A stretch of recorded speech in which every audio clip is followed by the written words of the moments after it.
मेरे नौजवान साथियों को जो मैंने पब्लिक डोमेन में आश्वासन दिया है, जो मैंने कमिटमेंट्स किए हैं, और मेरे कमिटमेंट्स कोई हवाई बातें नहीं और ये ऐसी बातें नहीं है जिससे कोई कह सकता है कि ये गलत बात है।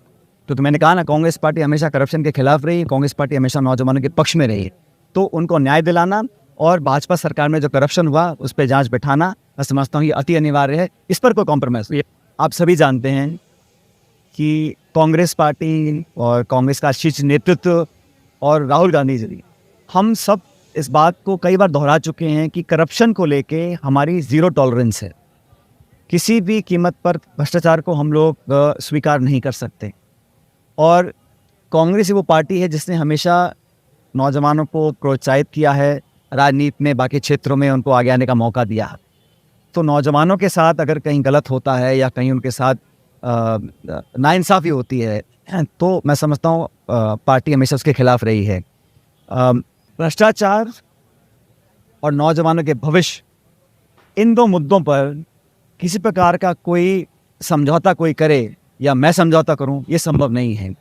अभी 1-2 दिन पहले मेरी बात दिल्ली में हुई थी। कांग्रेस का जो शीर्ष नेतृत्व है, अध्यक्ष जी हैं, बाकी सब लोग हैं, जो मांगे मैंने रखी थी उसका पूरा संज्ञान पार्टी को भी है। दिल्ली में परसों मैंने बात की है और मैंने कहा था, जब मैं 15 तारीख को मैंने एक सभा को संबोधित किया था जयपुर के अंदर, कि भाजपा के शासन में वसुंधरा जी के कार्यकाल में जो करप्शन के मामले उठे थे, जो खुद अशोक गहलोत साहब ने, मैंने, तमाम कांग्रेस नेताओं ने अपने मुंह से कई बार हम लोगों ने इन बातों को रखा था और ये बात पब्लिक डोमेन में है, तो उन पर एक प्रभावी जांच होनी चाहिए। और जहाँ तक राजस्थान पब्लिक सर्विस कमीशन है, वहाँ पर काफ़ी पद खाली पड़े हैं और कुछ नियुक्तियाँ ऐसी हैं जो मैं समझता हूँ बेहतर हो सकती हैं। इसलिए उसका मूल चूक उसमें परिवर्तन लाना, उसकी फंक्शनिंग में, उनकी नियुक्तियों में मापदंड तय हो, और जो हमारे लाखों लाख बच्चे जो बड़ी मुश्किल से शहरों में जाकर मकान और कमरे किराए पे लेते हैं, कोचिंग और ट्यूशन में पैसा खर्च करते हैं, साल 2 साल मेहनत करते हैं, उसके बाद अगर उनके साथ धोखा हो जाता है तो उन लोगों के पास कुछ लोग ओवरेज हो जाते हैं, कुछ के घर परिवार वालों को आर्थिक बहुत दिक्कतें आती हैं, तो उन लोगों की आर्थिक मदद हम लोग करें। मैं समझता हूँ ये मैंने मुद्दा उठाया था और मैं समझता हूँ इस मुद्दे पर कार्रवाई सरकार करेगी।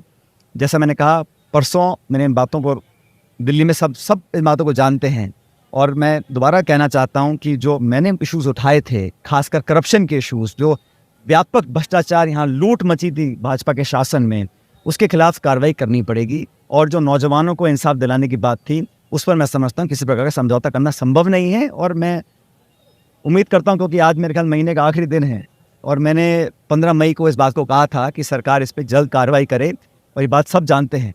तो मैं इंतज़ार कर रहा हूँ कि परसों हमने दिल्ली में बात की थी और कार्रवाई करने का जो दायित्व है वो कह चुके राज्य सरकार को करना है। तो अब देखिए अभी कल क्या होता है।